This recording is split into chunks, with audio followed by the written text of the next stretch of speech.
Hi friends, my name is La.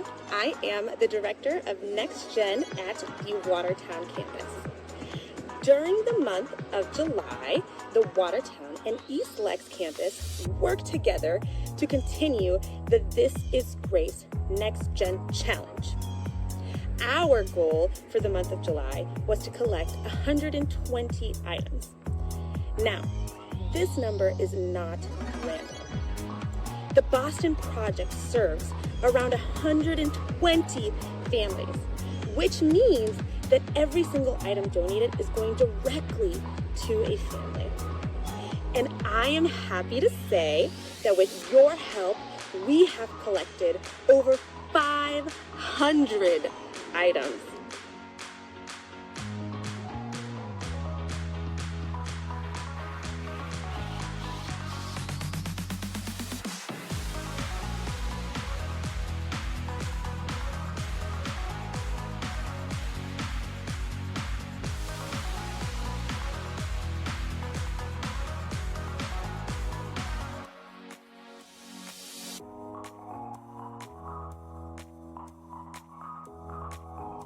Now, Foxborough, Wilmington, you are up. For more information on how to donate, what to donate, where to donate, go and check out our website. And remember, if every campus reaches their goal at the end of the summer, Pastor Brian is going to get slimed. We have completed our goal, which means that Pastor Stephen and Pastor Tom Lee have to get slimed. Who's ready for that? Let's go. And as promised, we are getting slimed today because of your faithfulness, God's faithfulness. So this one's for you.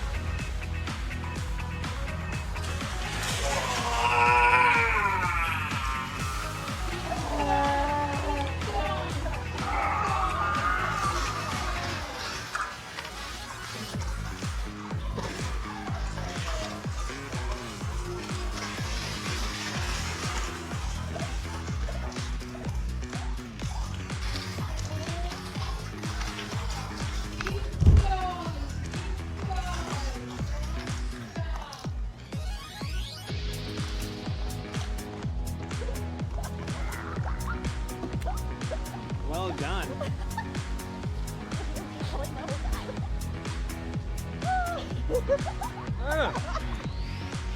Way to go, Grace Chapel. I'm Stephen Nicaru, the campus pastor in Watertown, and I'm getting slimed, and I'm not excited about this. Here we go.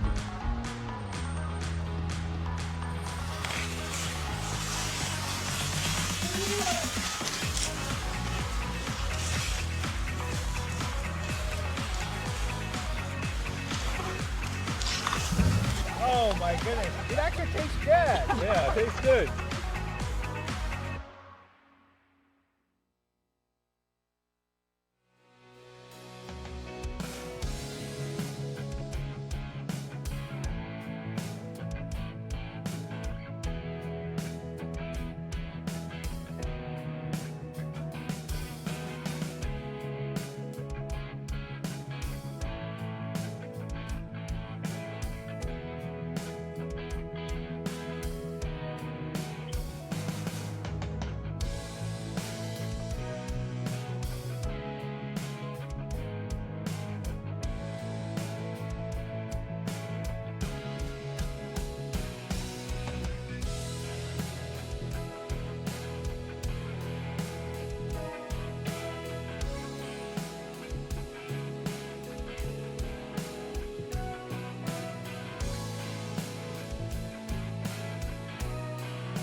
Good morning, everyone. My name is Leah Knight Breton, and I serve as one of the pastors here at Grace. Well, I hope that you've been enjoying these beautiful New England summer days. My family and I have been doing lots of evenings at the beach. But this past weekend, we actually had the opportunity to do an entire day at the beach. So we packed a cooler with lunch, had some socially distanced hang with some of our neighbors. But a relaxing, sun-filled day turned into an evening of misery as my husband and I discovered our poor attempt at reapplying sunscreen resulted in us being 2 cooked lobsters. So I hope that you've been able to get through the summer without sunburns, but in case you haven't, I totally feel your pain. I was feeling it for the days following. Well, this morning we're continuing to walk through Joseph's story as documented in the book of Genesis. Now, Joseph has faced challenge after challenge in his life, leaving us wondering if he's ever going to catch a break. And today, we'll see his story begin to take a turn. So this morning, we're asking the question, where is God when opportunity knocks? I'm here at Lake Quannapowitt in Wakefield, a place where the land meets the water. And I think sometimes opportunity in life can feel so far out at sea, and we're left standing here on land asking God, where's my boat?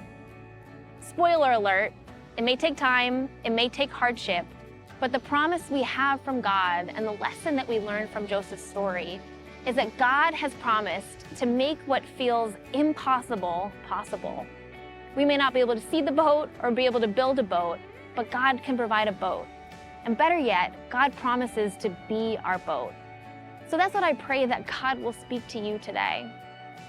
Well, if you're new and joining us this morning, we'd love to make a connection with you and send you a gift card for a cup of coffee on us. You can text the word hello to 781-460-6880. And we also know that many of you have been gathering with us online as your entryway to grace. And for some time, I and others have been wanting to create a space to meet you and connect with you.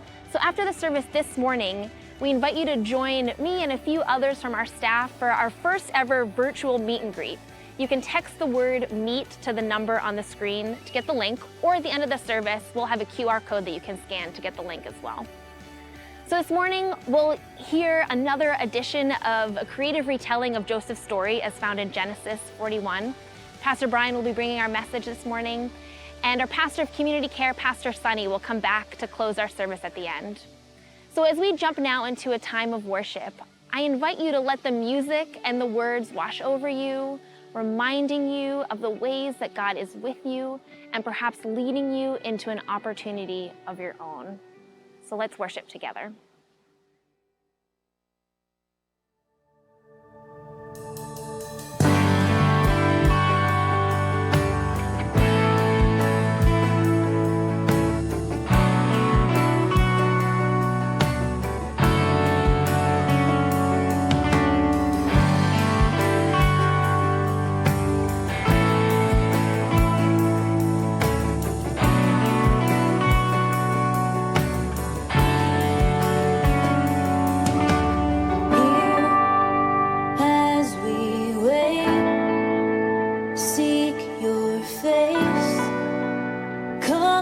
Your throne upon our praise here in this place. Have your way. The moment that we see you, we are changed.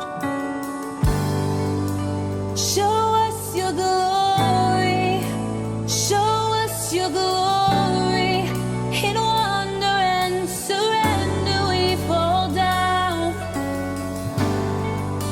Show us your glory, show us your glory.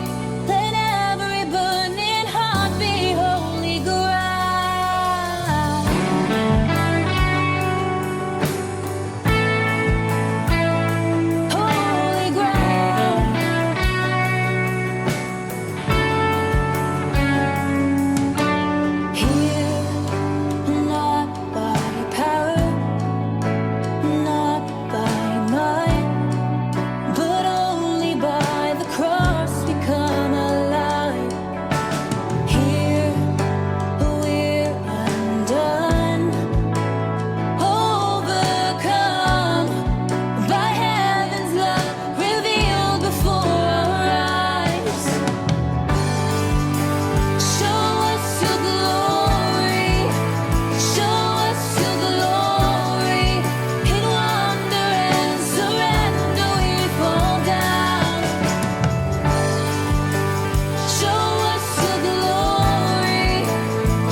chains fall, fear bow here now.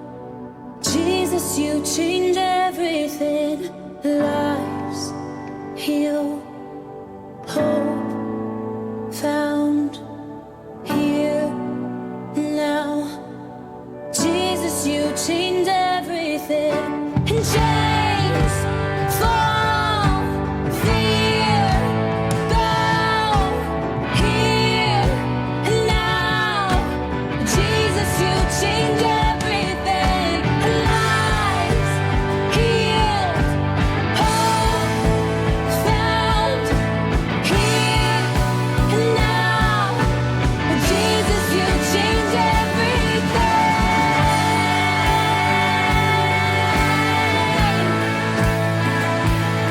You change everything. Every chain will fall, every fear will bow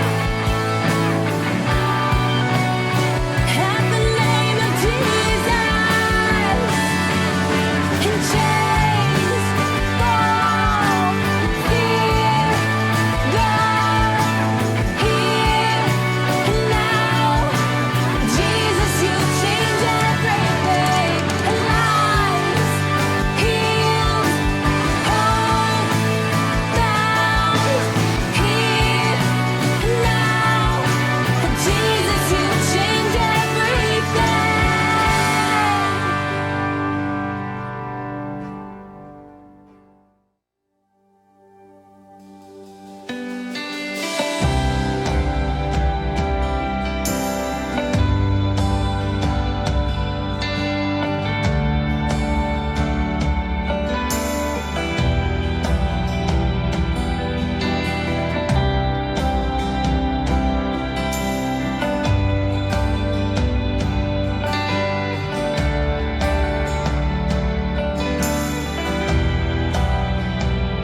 You are here, moving in our midst. I worship you. I worship you. You are here, working in this place. I worship you. I worship you. You are here, moving in our midst. I worship you. I worship you. You are here, working in this place. I worship you. I worship you. You are waymaker, miracle worker, promise keeper, light in the darkness. My God, that is who you are. Waymaker, miracle worker, promise keeper, light in the darkness. My God, that is who you are. You are here, touching every heart. I worship you. I worship you. You are here, healing every heart. I worship you. I worship you.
see it, you're working.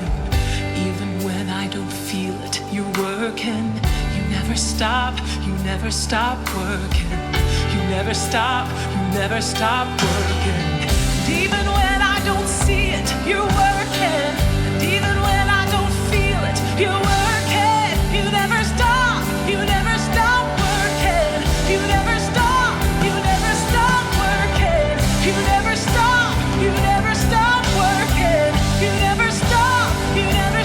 working.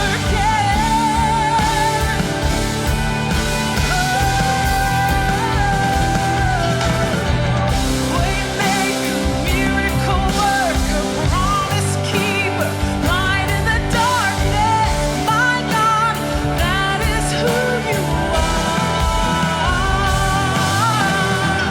Waymaker, miracle worker, promise keeper, light in the darkness. My God, that is who you are. Oh, that is who you are. That is who you are. That is who you are. That is who you are. Waymaker, miracle worker, promise keeper, light in my darkness. My God, that is who you are. Sing that with me. Waymaker, miracle worker, promise keeper, light in the darkness. My God, that is who you are. That is who you are. That is who you are. That is who you are. That is who you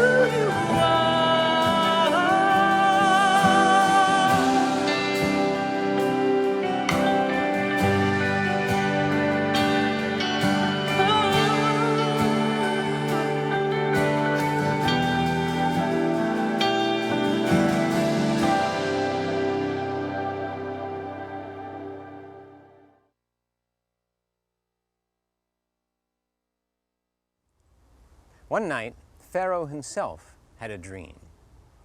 The ruler of all Egypt, in his fine bed, dreamed that he stood along the Nile River, admiring all that was his.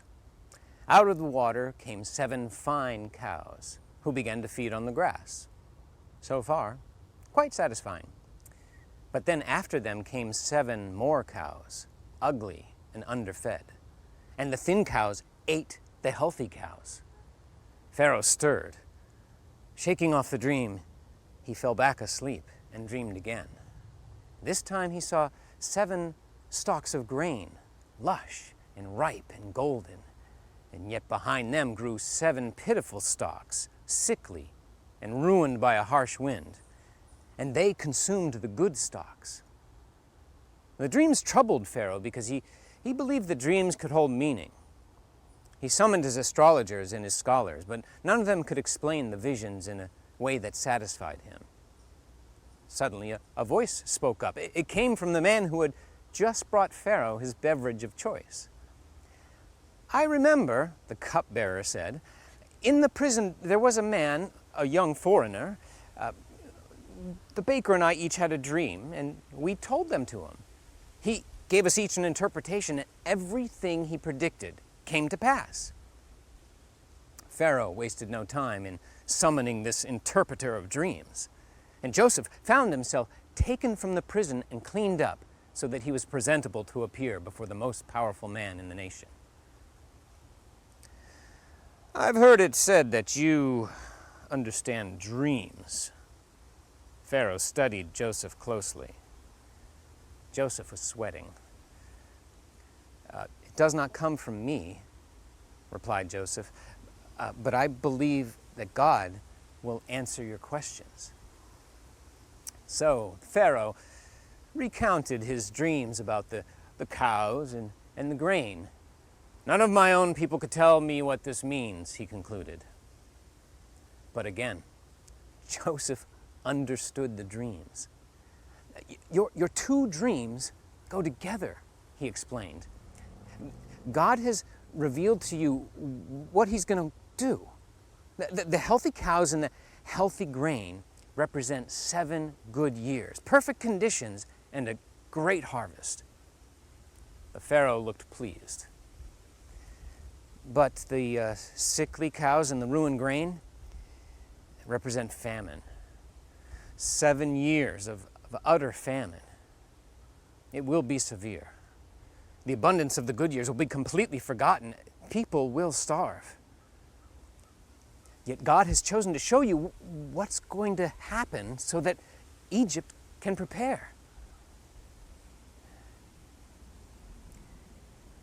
Now, here's what I would suggest. You need a wise and discerning person to oversee these next 7 harvests. This person should appoint additional overseers. During the good years, have them set aside 1/5 of the nation's produce. This must be done so that you, Pharaoh, can ride out the 7 years of famine. Pharaoh was impressed. He turned to his counselors. Where else are we going to find someone like this, with the very Spirit of God in him? And to Joseph, he said, if God has given you this wisdom, then who better to carry it out? Effective immediately, I give you authority in all of Egypt. You will order my staff as you think best, and you will only answer to me. As a mark of Joseph's status, Pharaoh gave him a ring and fine clothes and took him for a ride in his second-best chariot. A crier called out, "Bow the knee! This man must have your respect." Now, to simplify matters, Pharaoh gave Joseph an Egyptian name and a suitable Egyptian wife. Joseph was 30 years old when he came out of prison, free to roam all of Egypt. Just as God had shown in the dream, there were 7 magnificent years. Joseph traveled the country, making sure each city stored away portions of their harvest.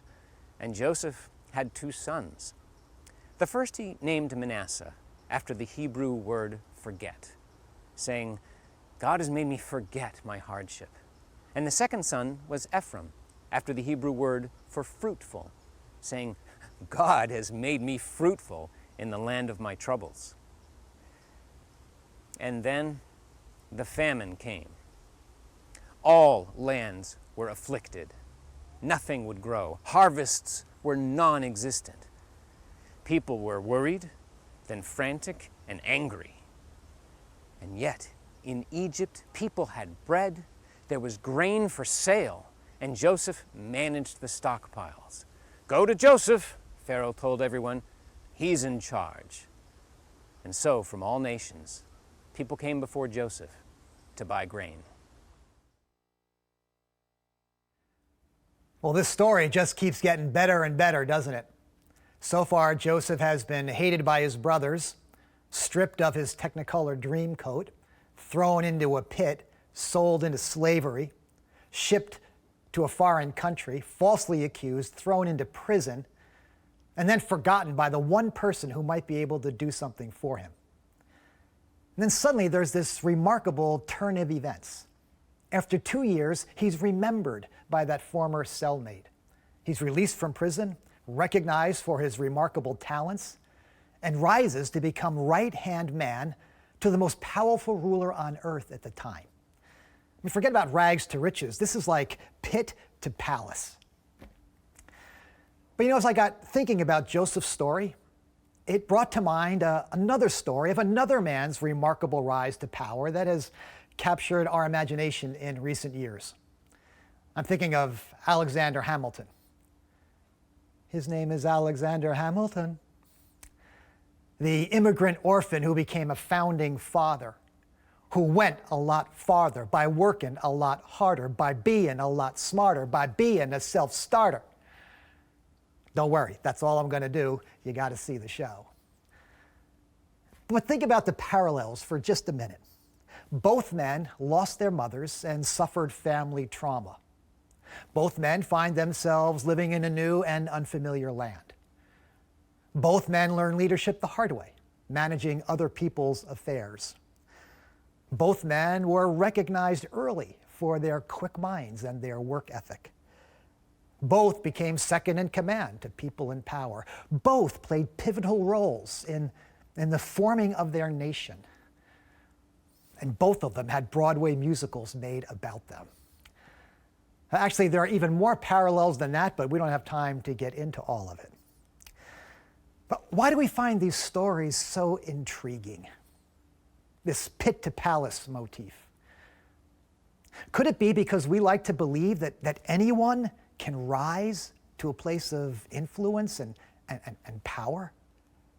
That we could rise to a place of influence, that someone might recognize our potential and give us a chance to do something great?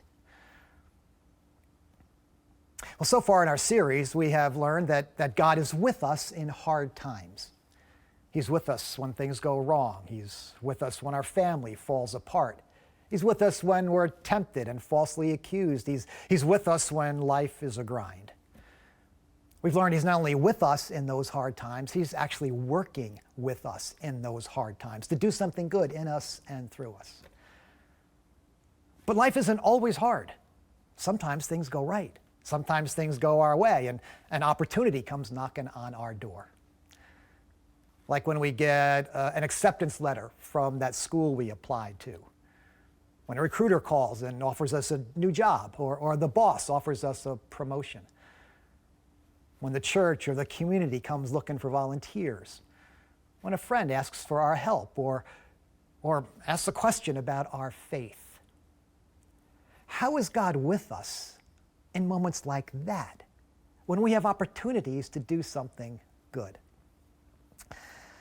In the words of the composer, Lin-Manuel Miranda, when Hamilton was handed a shot at greatness, he was determined not to throw it away. And 200 years later, we're still telling his story. Well, the Bible tells us a very similar thing about Joseph. And 4,000 years later, we're still telling his story. A story that has remarkable relevance for our lives and for these unusual times in which we're living. So what does God expect from us when opportunity knocks? And what can we expect from God? Let's take a closer look at the story we just heard from Genesis chapter 41 and see what we can learn about not throwing away our shot. The chapter opens with the words, "When 2 full years had passed." Now the writer's reminding us that a long time has passed with nothing good happening. It's been 2 years since Joseph was forgotten by that former cellmate. It's been 13 years since he was sold downriver by his brothers. And except for a short, promising chapter in Potiphar's household, there's been very little evidence that God is with Joseph in Egypt. But then, we're told, Pharaoh had a dream. Not just one dream, but 2. 7 skinny cows swallowing up 7 fat cows. 7 sickly heads of grain swallowing up 7 healthy heads of grain. And when no one's able to interpret those dreams, the cupbearer suddenly remembers Joseph. Now a young Hebrew was there with us, a servant of the captain of the guard. We told him our dreams, and things turned out exactly as he interpreted them to us. Now he remembers after 2 years? Thanks for nothing, Joseph might have been thinking. So Pharaoh sent for Joseph, and he was quickly brought from the dungeon. When he had shaved and changed his clothes, he came before Pharaoh. Now, we've pointed out before that this is great storytelling. And in great storytelling, details matter. So notice Joseph was quickly brought from the dungeon. The writer wants us to understand how swiftly things are happening here. What a dramatic moment this is, from dank cell to the king's court in one fell swoop. And then notice something else. We're told that Joseph shaved and changed his clothes before he came to Pharaoh. I'm just trying to picture that. Hold on, Joseph says to the jailer, I got to change this shirt. I mean, it's crazy. You know what the writer's trying to tell us? Joseph was not throwing away his shot.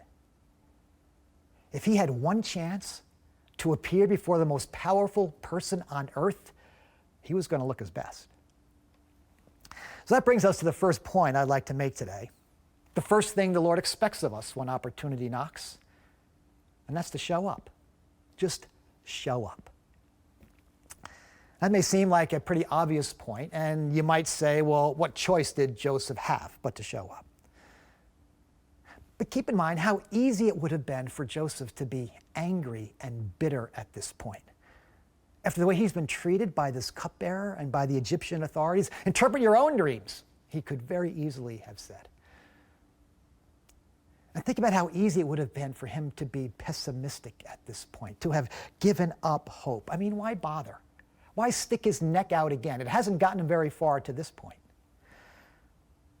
And it's easy for us sometimes when things don't go our way, when we've been badly treated, when we've been disappointed time and time again. It's easy for us to give up, to lose hope, to stop caring or stop trying. But Joseph shows up with his game face on. Now, he has no idea how this is all going to turn out, but he is not going to miss his chance. Now remember, Joseph, he has dreams of his own. Dreams of greatness, of sheaves of grain bowing down to him. And there's nothing wrong with that. I mean, maybe Joseph shouldn't have shared those dreams so brashly with his brothers. Maybe there was a hint of haughtiness that he had to overcome. But there's nothing wrong with dreaming big dreams for our lives, with believing that God put us here on this earth to do something good. And we have an opportunity to do something, whether it's small or large. The least we can do is show up and give God a chance to use us. Back in the late spring, when the racial justice issues had captured our nation's attention, we were eager as a church to try to lean into that, to understand what was happening, to speak into the moment. And so we put out a call for volunteers to lead Be the Bridge discussion groups. Something like 50 people showed up for the night of training. Now, this was a big ask. I mean, this is a delicate subject to try to lead a discussion on. Some of these folks had never led groups before. But they sensed that something important was happening. They sensed that God was on the move, and they wanted to be part of it. And so they stepped into that moment. And because they did, we've had over 500 people involved in meaningful conversations about race. And we're hoping to do a second round of them in the fall. So has opportunity knocked on your door lately? An opportunity to do something, or say something, or join something, or start something? Don't talk yourself out of it. Don't let fear or anger or laziness or discouragement, don't let that get in the way. Just step up and give God a chance to use you. Show up. The second thing Joseph does here is he looks up. Now, I have a feeling it was actually the first thing he did, but it comes second in the story, so that's how we're handling it. The Pharaoh says to Joseph, "Hey, I hear you can interpret dreams." And look how Joseph responds. "I cannot do it," Joseph replied to Pharaoh, "but God will give Pharaoh the answer he desires." So right from the get-go, Joseph recognizes that God is in this moment. Now, we lose a little something in our English translation. In the original Hebrew, the way the sentence is structured, God comes right up front, as if it's one of the very first words that comes out of Joseph's mouth. So even after all the bad things that have happened to him, after languishing in prison for 2 years, the moment an opportunity comes his way, Joseph looks up and looks for the hand and voice of God. Now, again, it could have been really easy for Joseph to leave God out of it at this point, because so far it doesn't seem to have gotten him very far. He could very easily have relied on his own good looks, his own good luck, his own skills to get him this next job. But when the moment comes, Joseph looks up and invites God into his experience. 20-some years ago, opportunity came knocking on my door in the form of a letter from Grace Chapel, inviting me to consider becoming the next senior pastor of the church. You know what I did with that letter? I shoved it in a drawer. I didn't even answer it. I don't think I even told Karen about it for a while. Because we weren't interested in leaving.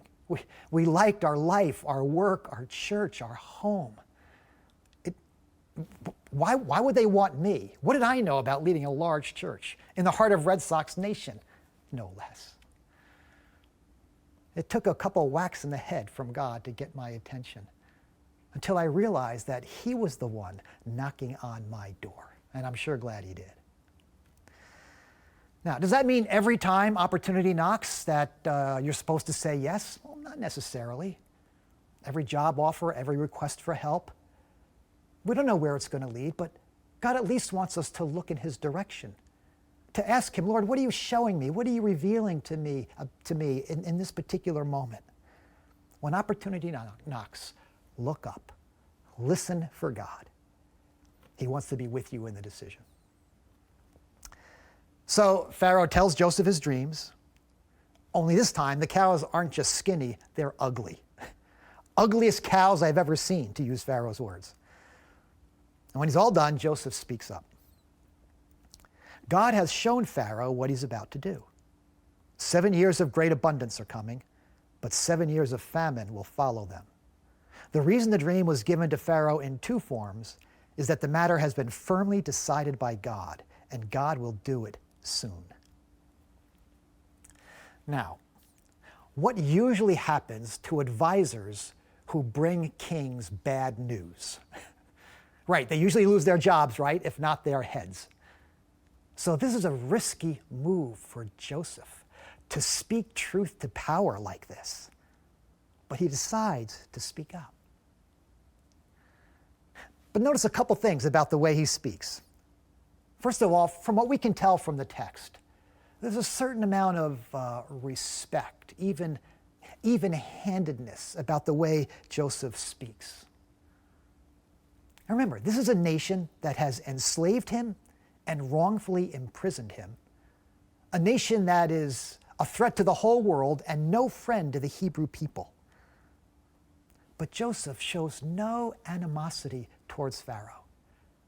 There's no delight, there's no gloating over this bad news that he's bringing. The second thing worth noting is that Joseph doesn't use any of the covenant names for the Hebrew God, El Shaddai or something like that. He uses a generic name for God, a name, a term that the polytheistic Egyptians would have understood, would have been comfortable with. Now, I might be reading a little too much into the text, but I find it interesting that Joseph speaks to Pharaoh in language that Pharaoh could understand, with relevance to the world in which Pharaoh lives. He points him in a Godward direction, but without attacking, without looking for a fight.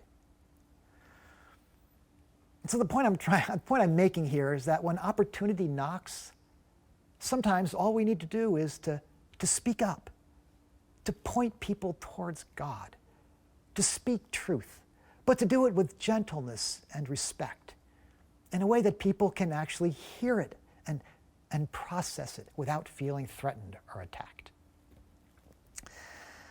I got an email from a Grace Chapel friend just this past week, and she describes an interesting situation. She writes, I was in Starbucks. It wasn't crowded, and a girl walked in.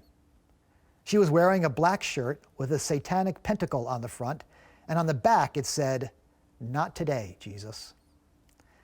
I felt compelled to say something, but I had no idea what that might be.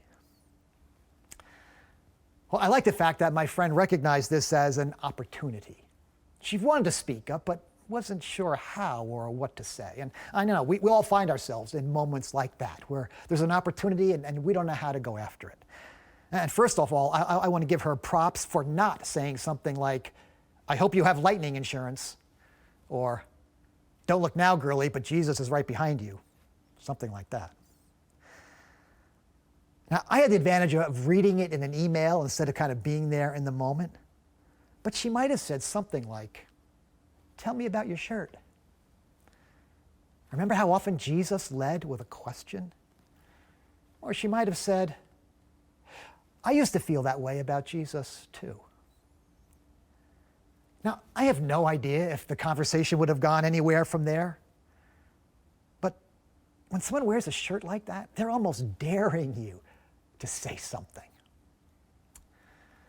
Now, obviously, we have to be careful about this, especially in the workplace, that we're not stepping out of bounds legally or professionally. We don't want to be offensive or attacking to people.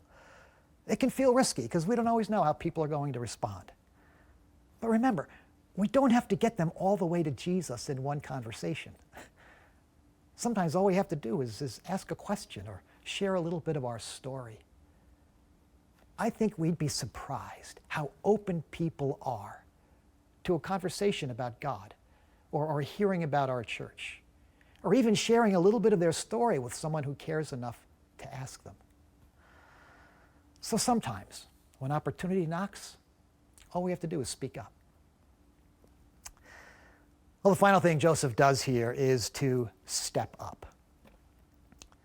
Joseph doesn't stop after delivering this bad news to the king. He actually dares to offer a solution to the problem, and I wonder if he did it with a bit of a twinkle in his eye.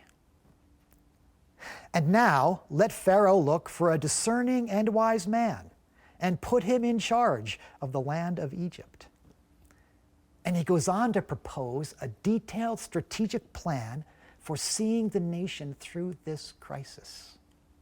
Remember, Joseph has dreams. Now, talk about a mind at work. It was such a good plan, Pharaoh says to his officials, "Can we find anyone like this man, one in whom is the Spirit of God?" Then Pharaoh said to Joseph, "Since God has made all this known to you, you shall be in charge of my palace, and all my people will submit to your orders. Only with respect to the throne will I be greater than you." And next thing you know, Joseph is wearing the king's ring, he's rocking a new royal wardrobe, and he's riding around town in a golden chariot, the ancient equivalent of a stretch limousine. But it's not just about the show. The text makes clear Joseph immediately gets to work with energy and intentionality. For 7 years, he travels back and forth across the land, overseeing the growing and the storing of grain.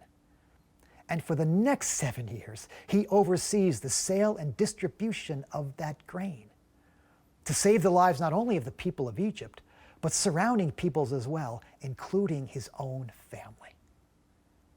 And so it turns out God has placed Joseph in just the right place, at just the right time, with just the right skills to save people's lives and to advance his purposes in the world. And a similar thing is true for us. And I don't think we're reading too much into this story, because we're told this other places in Scripture, that God can and will place you in just the right time, at just the right place, with just the right skills to do something good for the world around you, something good for your family or for your church or for your community, your school, your workplace.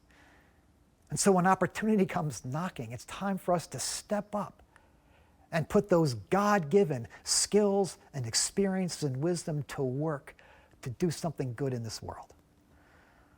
Because remember, the same Spirit that Pharaoh saw in Joseph, the Spirit of God, that Spirit is at work in every one of us, gifting us for ministry, empowering us to go out and do his work in the world, guiding us to particular times and places and people he wants us to have an impact on. What opportunity might God be asking you to step up to this fall? Now, most of us won't have opportunities for that kind of influence.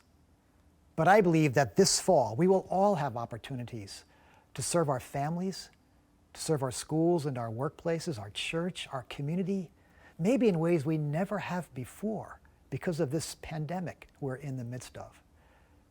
I believe this is a pivotal moment. I believe that this is a formative moment for our family lives, for our church, for the nation. And I want to be a part of whatever it is God wants to do in this season. So here at church, there are ways to serve as we continue in this online environment, as we expect to be for a while now. We're always looking for people with technical and production skills to help with that side of the ministry. We continue to look for small group leaders to work with children, middle or high school students, or adults as we start and expand all kinds of groups this fall. And there are a variety of other ways as well.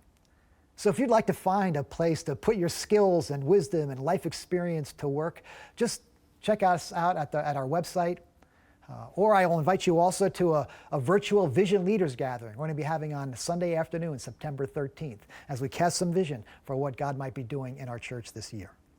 Now, those of you who are Hamilton fans have been waiting for me to call out some of the familiar lyrics from that show. Rise up. Tell your brothers to rise up. Tell your sisters to rise up. And that's what human beings were made to do with the gifts and talents and experiences that God grants to us. To show up, to look up, to speak up, to step up, to rise up, and say yes to the opportunities God brings us to do something good in the world. Joseph was not about to throw away his shot, and neither should we. Because when opportunity knocks, God is with us for good. Well, thanks for listening here today. If you have been joining us since we went online, if we've never had a chance to meet you personally, we'd love to do that. So a few of us are going to be hosting a virtual meet and greet right after this service. And we'd love to get to meet you personally. So you can scan the QR code there on your screen, or just text the word meet to the number below. And we'll send you a link to a Zoom call that we'll be joining in just a few moments. I'll be there. I'd love to meet you and answer any questions you might have about grace. Now, next week, we're going to wrap up our series on Joseph. We're going to come to that climactic confrontation with the brothers who sold him into slavery. It's a great ending to the story, and I know you're going to be with us.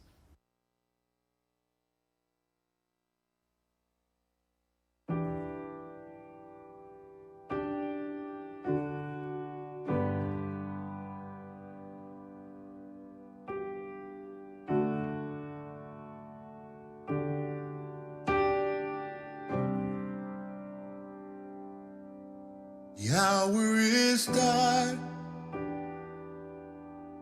and it's hard to see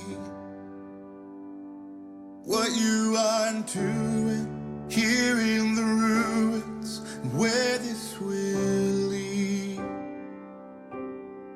Oh, but I know that down through the year, I look on this moment and see your hand on it and know you were here. And I'll testify of the battles you've won, how you were my portion when there wasn't enough. And I'll testify of the seas that we've crossed, the waters you've parted, the waves that I walked, singing, oh, oh, oh, my God did not fail. Oh, it's a story I'll tell, singing, oh, I know it is well. Oh, it's a story I'll tell. Believing is hard when options are few.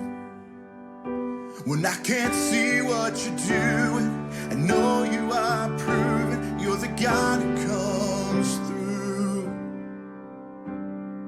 Oh, but I know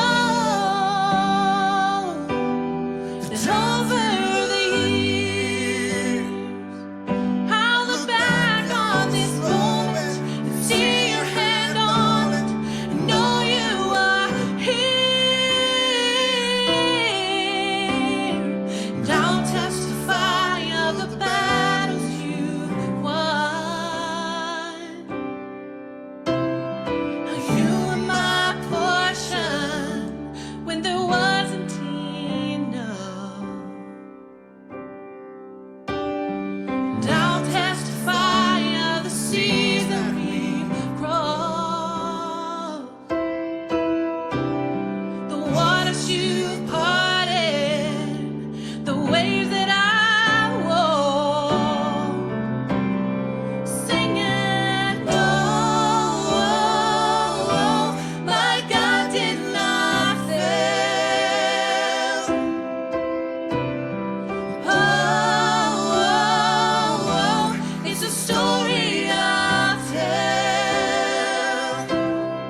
when there wasn't enough. And I'll sing the song of the seas that we crossed, the waters you've parted, waves that I walked. Oh, my God did not fail. Oh, it's a story I'll tell. Oh, I know it is well. Oh, it's a story I'll tell.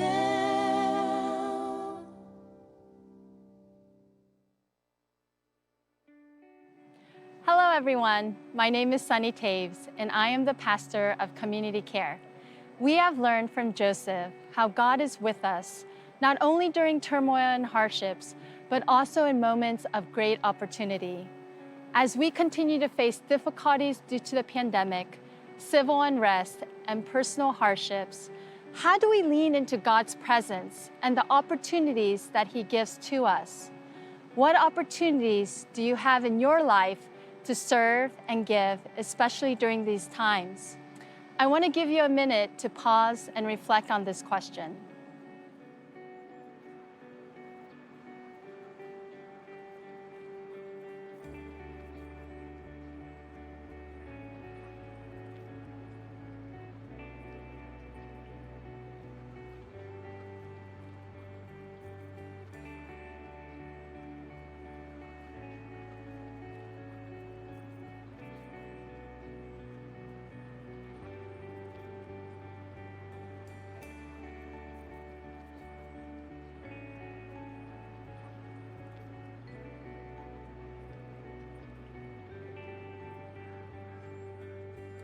If you would like for someone to pray with you or for you, please text prayer to 781-460-6880.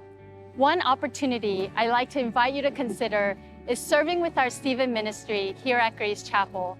Stephen ministers are volunteers in our church community who are trained to provide one-to-one Christ-centered care to those experiencing life difficulties such as grief, divorce, job loss, illness, or relocation. Stephen ministers come from all walks of life with diverse backgrounds and experiences. Stephen ministers are willing to use their gifts and talents to provide high-quality care to those who are hurting. If you would like to learn more about this ministry, either to serve or to be partnered with a Stephen minister, I'd love to hear from you. Just a reminder, we will be starting a new Stephen Ministry training in the fall, so please connect with me for more information.